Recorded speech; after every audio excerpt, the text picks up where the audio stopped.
এক দেশে এক রাজকন্যা ছিল। রাজকন্যাটি ছিল প্রচুর সুন্দরী। আশেপাশের সব রাজ্যের সমস্ত রাজপুত্ররা তাকে বিয়ে করার জন্য পাগল ছিল, কিন্তু সমস্যা একটাই, রাজকন্যা বিয়ে করতে চাইতো না। এই নিয়ে রাজা আর রানী খুব টেনশনে ছিল।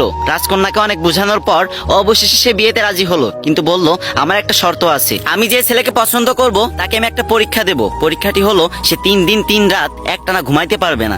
সে যদি এই পরীক্ষায় পাশ করে তাহলে তাকে আমি বিয়ে করব, আর যদি ফেল করে তাহলে তাকে আমি কঠোর থেকে কঠোরতম শাস্তি দেব। তারপর রাজা মেয়ের কথা মতো পুরো রাজ্যে ভেড়া পিটিয়ে দিলেন। তারপরের দিন রাজসভায় অনেক ছেলে এসে উপস্থিত হলো। তার ভিতরে রাজকন্যা একটা ছেলেকে পছন্দ করলো। এবার ছেলেটার পরীক্ষা দেওয়ার পালা। রাজকন্যা যে রুমে ঘুমাতেন সেই রুমের দরজার সামনে ছেলেটিকে দাঁড় করিয়ে রাখলেন এবং রাজকন্যার দাসীকে বললেন, তুমি এর দিকে খেয়াল রাখবা, এ যেন সারা রাতে একটুও না ঘুমায়। ছেলেটি প্রথম রাতে একটুও ঘুমায়নি, কিন্তু দ্বিতীয় রাত যখন আসলো তার শরীর এতটাই ক্লান্ত ছিল যে সে দরজার পাশে ঘুমিয়ে পড়তে বাধ্য হলো। তারপর রাজকন্যা ঘুম থেকে উঠে সেই ছেলেকে কঠোর শাস্তি দিল, আর এই খবর পুরো রাজ্যে ছড়িয়ে পড়লো। কিন্তু এই খবর পাওয়ার পরও তার পরের দিন একটা ছেলে রাজসভায় আসলো। রাজকন্যার তাকে অতটা পছন্দ না হলেও তাকে পরীক্ষা দিতে বললেন। ছেলেটি যখন পরীক্ষা দিল, আগের ছেলেটির মতো সেও ফেল করলো, তাকেও কঠোর শাস্তি দেওয়া হলো, আর এই খবর পুরো রাজ্যে ছড়িয়ে পড়লো। তারপর থেকে আর কোনো ছেলেই রাজকন্যাকে বিয়ে করতে রাজি হচ্ছিল না। এদিকে রাজার দুশ্চিন্তা আরো বেড়ে গেল। কিন্তু ওই রাজ্যে বাস করতো বাবু নামে একটা গরিব ছেলে। তার একটা বিশেষত্ব ছিল, সে যে কোনো কণ্ঠ কিংবা ডাক